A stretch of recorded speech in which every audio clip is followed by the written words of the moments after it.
Welcome into the KLSU Tailgate Show. I'm your host today, Patricia Caputo. Joining me is Liam Haley and Nick Lopez. How are you both doing today? I'm doing pretty good. Doing great. Glad to be here again. Good. I'm excited to hear that. Today we will be giving our breakdown and analysis of the LSU versus Tennessee game. Tennessee will take on LSU in Tiger Stadium at 11 a.m. on Saturday. Let's start off talking about this LSU offense, mainly Jaden Daniels. Now, we know how much of an asset he's been for this team this season, but he did struggle last week against Auburn as he threw for only 80 yards. Is health going to be a factor this week for Jaden Daniels, Liam? I think so. I mean, I hope he's good enough to play. I don't want to I don't want to put the player or the person above the player. I don't want to put them have their health problems get worse because they're playing for us. So I hope he can, and I feel like he should be. But if worse comes worse, then it might be a problem for us. But I don't think so.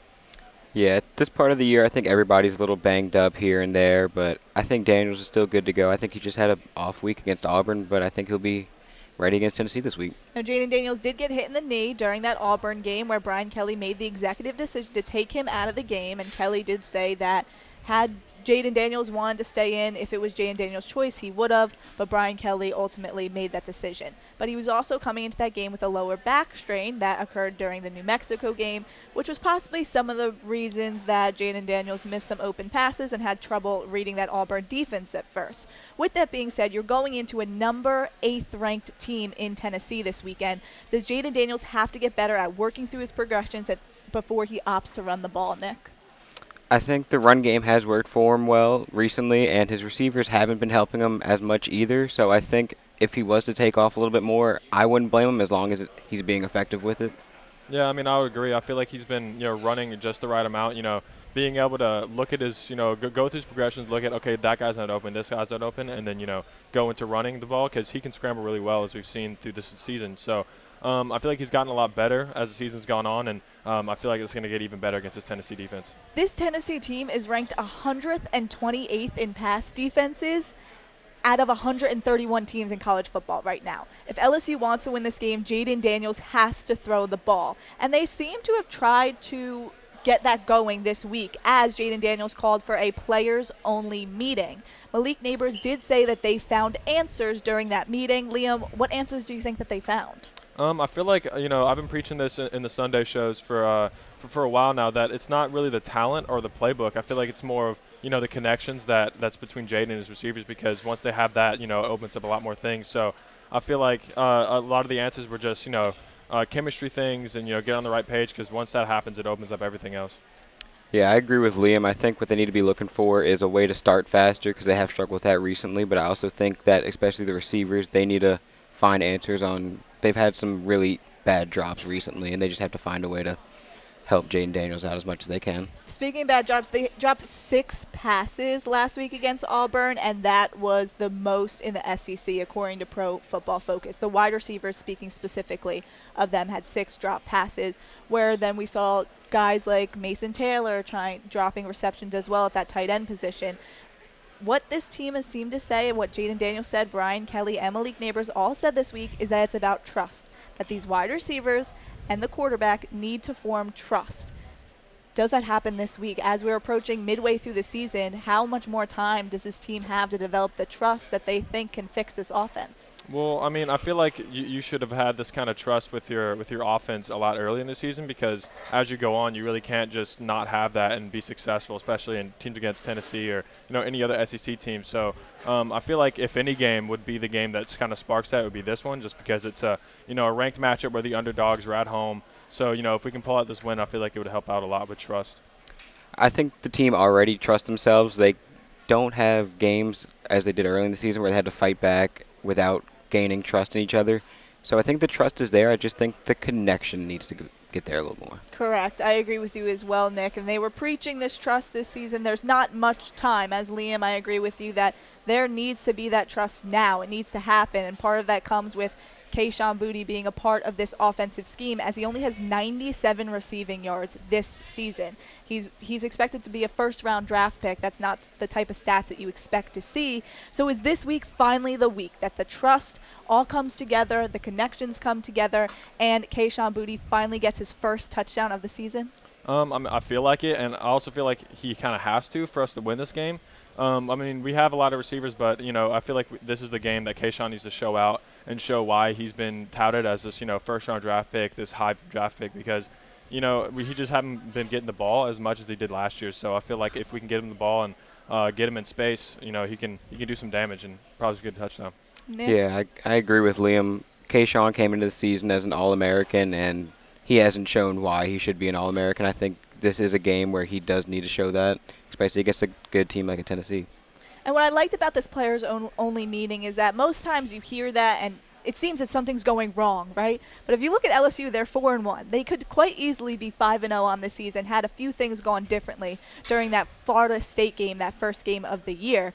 Jaden Daniels, the type of leadership that he has shown all season, this meeting proves that he's willing to be a leader, that he wants to be a leader, and he wants to help the team win games, and especially get guys like Keyshawn Boutte involved, and possibly a guy like Jack Besh. We had mentioned Mason Taylor.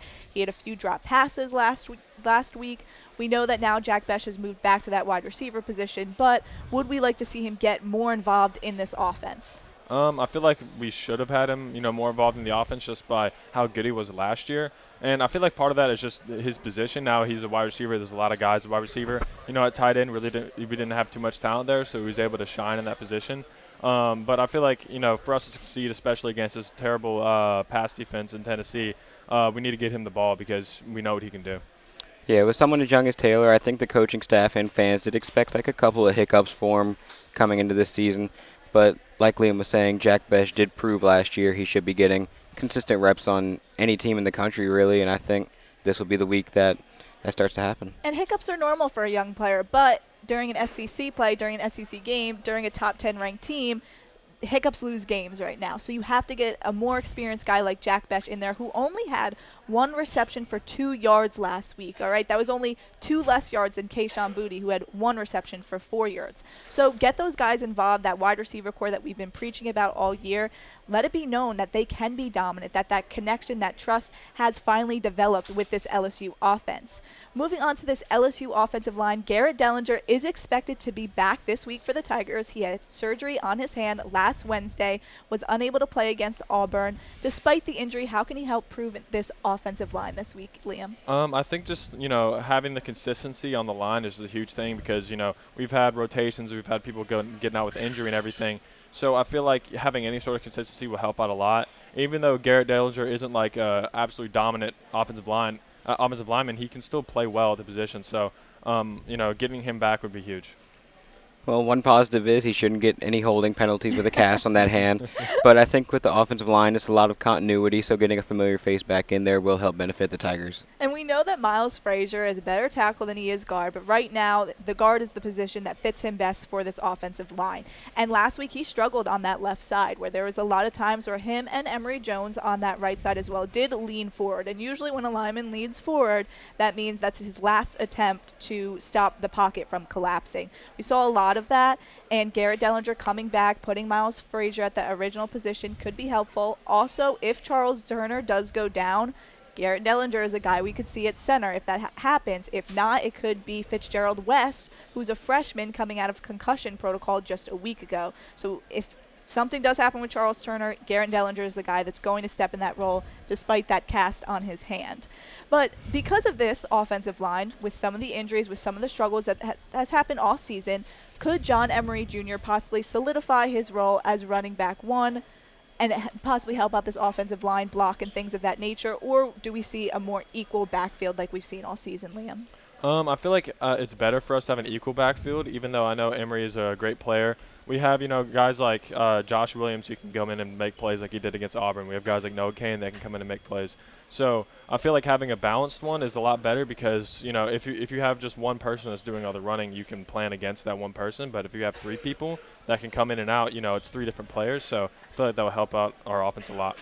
Yeah, I really don't think this is the week that John Emery proves he's the RB1, but I think he's slowly working towards that week, and Brian Kelly has been very vocal about how he wanted to slowly work him into the offense. And at first, I didn't believe him, but he's been proving it as actually just been slowly working them in. That's what I like about Brian Kelly is that he did not put John Emery Jr. on this pedestal when he came back. He realized that he missed a year of football. You had guys like Josh Williams, Armani Goodwin, now Noah Cain, transfer from Penn State, come in and prove that they can also take on the role of the backfield, and that's exactly what they did. Where John Emery Jr. could help this week is with this offensive line. Help block on that right side. We know that Miles Frazier and Emery Jones has had some of their struggles. You have a freshman there in Emery Jones. Make sure that you're helping the pocket. You're giving Jaden Daniels some time to throw the ball when it's not your turn to run, when that backfield is not needed. Moving on to this Tennessee defense, we had mentioned their struggles with the pass defense, but speaking of these cornerbacks, a guy like D. Williams could possibly make his debut for Tennessee this season, or this year rather. And can he fill the gaps in this Tennessee secondary, Liam? I feel like anybody making a debut with that kind of talent, coming from JUCO, is going to help out this Tennessee defense. As like you said, it was 128th in the country. So I feel like if you put anybody in there that's different and new, that could help them out because, they're searching for answers. They can't stop anybody with the passing game. So I feel like he could fill some gaps, but, he can't fill all of them, and there's a lot of them for that Tennessee defense. Yeah, I agree with Liam. Like, Williams can only do so much unless he brings, like, a couple copies of himself and puts them in the secondary. Like, there's no way just him can fix all the problems they have. He was the number 3 ranked corner coming out of that JUCO class. He went to East Central Mississippi Community College for the past 3 seasons. And for this Tennessee cornerbacks to speak about how thin they are is that they have Camille Hayden, but they also have Christian Charles, who was playing safety last season, but due to some injury, they moved him to cornerback. D. Williams can come in and take on some of that role, but also you don't know exactly what you're going to get from him, right? This is a new defensive scheme. He hasn't played all season. They're in a hostile environment in Tiger Stadium, so you can't expect too much from him. Could he help possibly fill some of the gaps? Yes, but you don't know exactly what to expect. With that being said, these Tennessee safeties, could they make up for the cornerbacks being so thin? Safeties can always help in the secondary, especially with they can play cornerback, they can come in, but I feel like safeties can only do so much, and if you're depending on your safeties to help out your corners, then at some point your corner's going to be one-on-one, and they can't leave their assignment and leave another part of the field open. So they're going to help obviously because that's kind of their job, but at the same time they can't do it all. Yeah, I think talent-wise, the Volunteers secondary doesn't match up with the Tigers or the Tigers receivers. So I do think if they want to try and stop them, it's going to be a full team effort from that secondary unit. You have Traylon Flowers, who has 12 solo tackles this season, along with Jalen McCall, who also has 10 solo tackles. But again, there is no dominant safety or dominant cornerback for this Volunteers team, Nick, as you had mentioned, where that's the advantage for LSU. If they can throw the ball and they focus on that and they find this weakness in this Tennessee secondary, which is quite obvious, they can win this game. I'm not saying it will be by a lot, but they can outscore Tennessee, which has been a struggle for teams who have played Tennessee this entire season. Now let's talk about this defensive line for Tennessee, right? Does it match up against this offensive line for LSU? I feel like it does, but at the same time, with how many injuries and rotations and everything, all the with no continuity of how our line has been, I feel like a lot of defensive lines can match up with us. You saw Auburn's defensive line get through our offensive line like many times. So Tennessee's defensive line isn't anything like dominant or like leading the SEC or anything, but with how many injuries and troubles we've had with our offensive line, I feel like a lot of defensive lines could keep up with ours. Yeah, I think if Tennessee's looking to win anything on the defensive side of the ball, it would have to start at the defensive line because the O-line for the Tigers is probably their weakest link. So if they're able to get them on their heels early, it could be a long night for the Tigers. It is definitely their weakest link, Nick, for this LSU offense. But, again, for this Volunteers defense, they don't have a B.J. Ojolari or even Ali Gay. A guy like Aaron Beasley, the linebacker, is someone to look out for, and Tyler Barron. But none of them have taken on that role to be a guy like Will Anderson Jr. for Alabama, a guy that you're afraid of, a guy that you're looking out for. So that is something that could help this LSU offensive line, is that there is no dominant lineman for LSU, just as there is no dominant defensive lineman for the Volunteers. Let's move on to this Tennessee offense. We know how great they've been on the offensive side with even Hayden Hooker, their quarterback, possibly a candidate for the Heisman Trophy this season. Let's talk about their head coach first, Josh Heupel's offensive mind. Can he lead Tennessee to victory? I feel like he can. You see how he plays, and he has one of the best offenses in the nation, and also one of the fastest. I mean, you look at you look at any game film, and they're snapping the ball with 30 seconds left on the play clock, 35 seconds left on the play clock. They just catch teams off guard, and with how undisciplined our defense has been playing in the first half, I feel like that could really catch us off guard and put us in a hole early. So I feel like they can.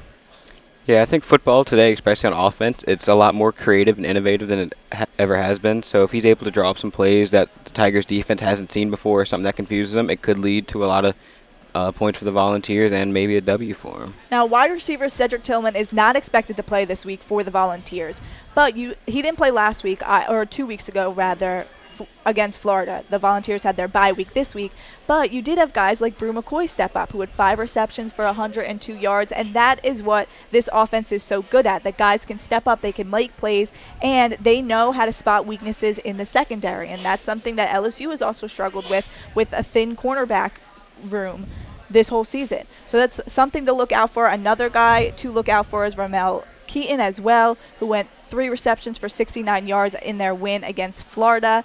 And now, speaking of these defensive backs for Tennessee, we know that we've had a lot of transfers. We lost key guys like Elias Ricks and Cordell Flott to the draft. Elias Ricks to Alabama after he transferred.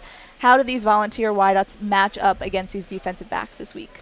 I feel like there's a lot of talent in the Tennessee, wide receiver room. There's the guys like you said. There's people, like Jalen Hyatt, or even low-key guys like Walker Merritt, who you look at how they've been playing. They don't get too many receptions, but when they get the ball, they make plays. So I know we have a lot of good guys. We have a lot of guys like in our secondary, with Jay Ward and Micah Baskerville and a lot of players like that can make plays. But I feel like the talent that we have, especially with them losing Cedric, I feel like we're gonna match up better. Obviously, they're going to hurt a little bit from losing Cedric Tillman, but they do have a lot of depth in that receiving room. So I think even without him, I do think it's a good matchup for the Volunteers against the Tiger secondary. I like the matchup as well. A positive for this LSU team is that there is no dominant guy, whereas this was last season. Keyshawn Boutte would have been the guy to look out for LSU, and still is this season. Just hasn't seen it as much statistically wise. But a guy like Malik Neighbors, there's guys that you have to look out for on this LSU offense, whereas Tennessee, you want to look out for Brew McCoy, but you're focusing more on Hendon Hooker and what is he going to do with his legs and with his passing game as well. With that being said, this offensive line for Tennessee, could they face struggles as they go up against guys like B.J. Ojulari and Ali Gay and even Harold Perkins this weekend? Yeah, I feel like most offensive lines will struggle against guys like BJ and Ali Gay, and guys like Mekai Wingo. He's been playing absolutely out of his mind. So I feel like with that kind of front line, most teams, even in the SEC and even in the nation, would struggle against guys like that. And it's like you said, Harold Perkins coming off the edge with his athleticism and skill. So.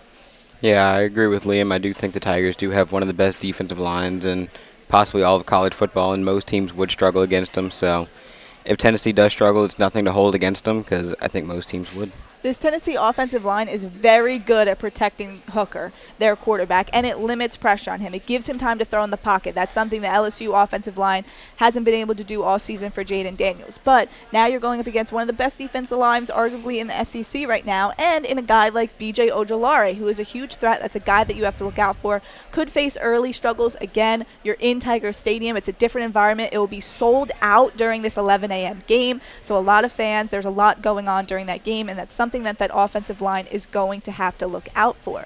If all else fails for Tennessee, LSU's defense gives up 4.2 yards per carry. Do the Volunteers try to jumpstart their running game? I feel like if you get your running game going, it kind of opens up your passing game because then you're not just a one-dimensional offense. So if Tennessee can do that, that would be huge for them, considering how much they pass the ball. So if they can get their less utilized part of the game opened up more, then they can just open up their offense completely. Yeah, the Volunteers have way too much firepower on the offensive side of the ball to try and attack just one way specifically. So even though they may find success on the ground, I think they will air it out. They'll be tempted to, I think. Of course, and especially with Hendon Hooker as quarterback, as we had mentioned, but he also led in rushing yards against Florida with 112, so there's definitely some similarities between him and Jaden Daniels being able to use their arm and using their legs to help beat defenses and win some games. Now, we had mentioned Tennessee, the Volunteers, coming into this bye week. Does this hurt them or does this help them as they go into Tiger Stadium? I mean, I feel like it helps them. You know, a lot of times people say they're like lose momentum or anything, but personally, I feel like, you know, having a week of rest and being able to, you know, get ready to go into Tiger Stadium, you know, having, you know, film on guys, I feel like, you know, personally for me, if I was on Tennessee, I would like to have that bye week before someone like LSU, because this is a big upset watch. See, I kind of disagree. I like a bye week that comes after like a big win or at least a good performance, and I can't say that they had that in their most recent game against Florida. I am in the middle. That it depends on the guy, because if you're a guy who's injured, possibly Hendon Hooker suffered a big hit against Florida, that he might have needed that rest. That's all up to him and each individual on this team. But you're also 5-0. And you want to keep that momentum going and keep it up. And that's something, again, we'll see in this Tennessee team this week. They're ranked number 8. They have all the momentum. This is the first time in about over a decade where they've been in the top 10. So we'll see how these guys are able to react. Again, hostile environment, Tiger Stadium. We know how difficult these fans can be.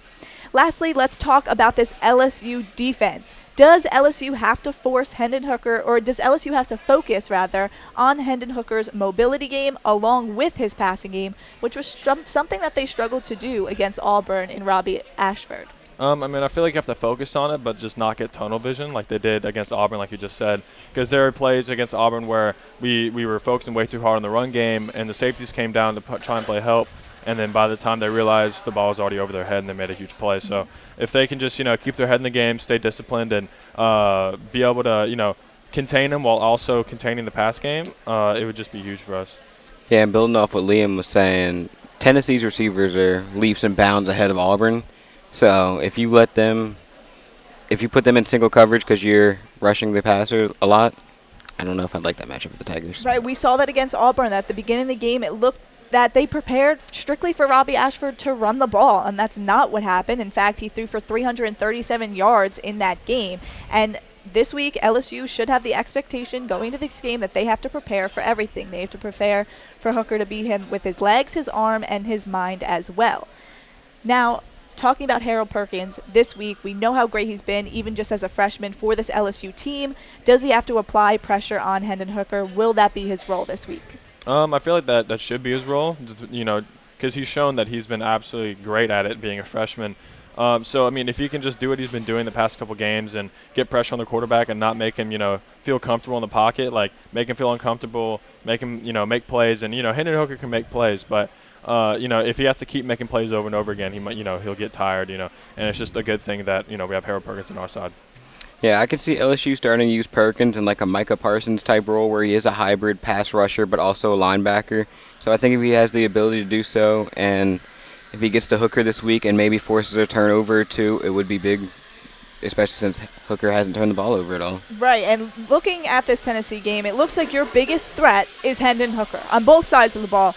And looking at this offense, that if you can contain him, you can possibly win this game, that you can possibly outscore the offense and lead to your 5th victory of the year. With that being said, you had mentioned forcing turnovers. This week, does this LSU team need to force turnovers if they want to win the game? I mean, I feel like it, you know, with this aggressive offense that Tennessee has, you know, they're going to be throwing the ball a lot, trying to make, you know, big plays. And, you know, big plays win football games, but I feel like if we can punish them for playing as aggressive as we know they do, that would be huge for us, because then we can get turnovers, get the defense off the field so that they don't get too tired being out there for so long. And then also get our offense back on the field and, you know, let them get a chance to attack that bad passing defense. Yeah, and like I was saying, Hooker doesn't have any turnovers this year, so nobody knows how he would respond to a turnover.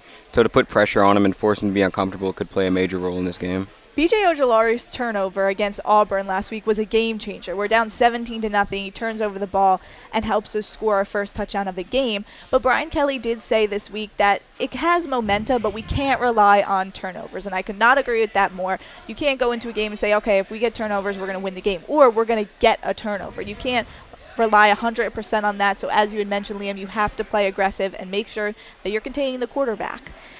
Lastly, let's talk about the safety position. You have Jay Ward, you have Joe Fouché back into the lineup after having some injuries. Fouché suspended. Do they need to step up and make plays this weekend if we want to win against Tennessee? Well, I feel like Jay Ward and you know, Fouché have been making plays. You know, Jay Ward's been playing out of his mind. You know, Fouché came back and he played well. So I feel like if they just play like I know that, you know, that all LSU fans know that they can play, then, you know, they'll make enough plays for us and stop that passing offense.